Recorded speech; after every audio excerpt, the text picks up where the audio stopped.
On air is Disposition. This is Gagarin. Let's go! Our planet never ceases to reveal new talents. Now it's the turn of the beautiful European half. The female component of Western politics has shown an example of unprecedented military professionalism. To all pressing questions, the ladies are the first to have answers, mainly military ones. There was a spat between Presidents Trump and Zelensky. Ursula von der Leyen immediately shone on the podium. The President of the European Commission, like a seasoned expert, stated that Europe is entering an era of rearmament.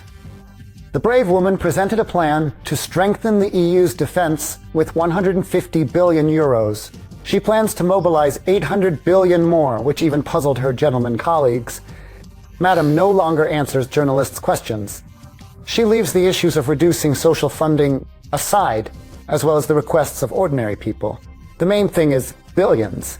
And who immediately supported her colleague? Of course, Kaja Kallas. The head of EU diplomacy does not accept such weaknesses as initiatives to stop bloodshed and declares that Brussels intends to increase military aid to Kyiv to continue the fighting.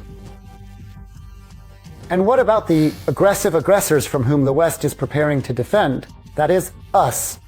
What about our women? Belarusian girls, even in uniform, have slightly different goals. It makes you wonder if we admired Europe in vain before.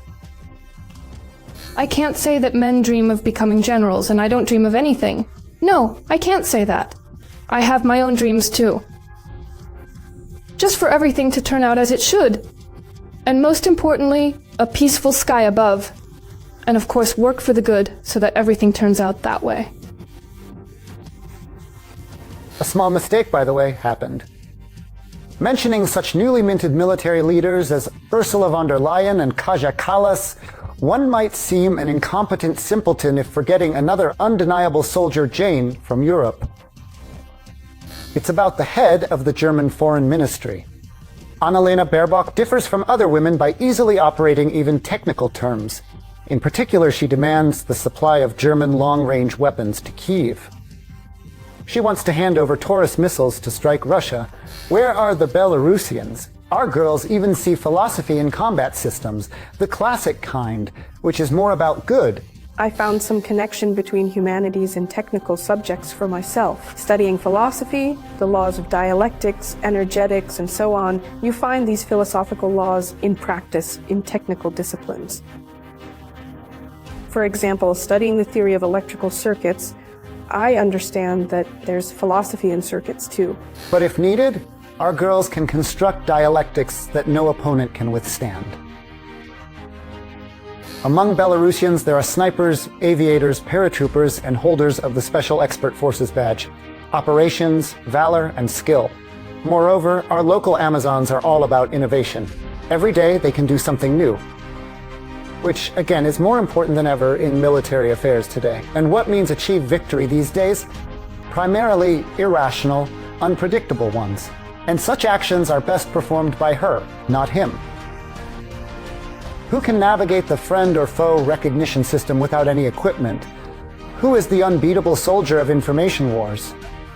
These are all women's questions, and no one handles them better than female warriors.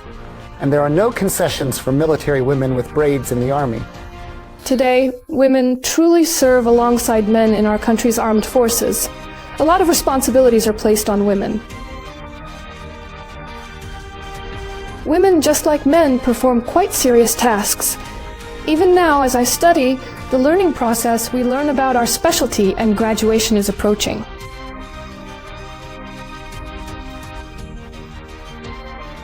I want to say that when we work with communication equipment, for example, sometimes the guys can get lost and the girls pick up and even lift their spirits during classes. Because everything works out. And no, women are not the weaker sex. I can say that with 100% certainty. Today, our region is experiencing a crisis. There are hostilities nearby. But look at our wives, sisters, mothers. They did not respond with belligerence. They became even more responsible for peace and calm. In general, Belarusian girls are like rockets, but illuminating ones. They make life brighter, highlighting all the male shortcomings that no one would ever forgive us for, except our women.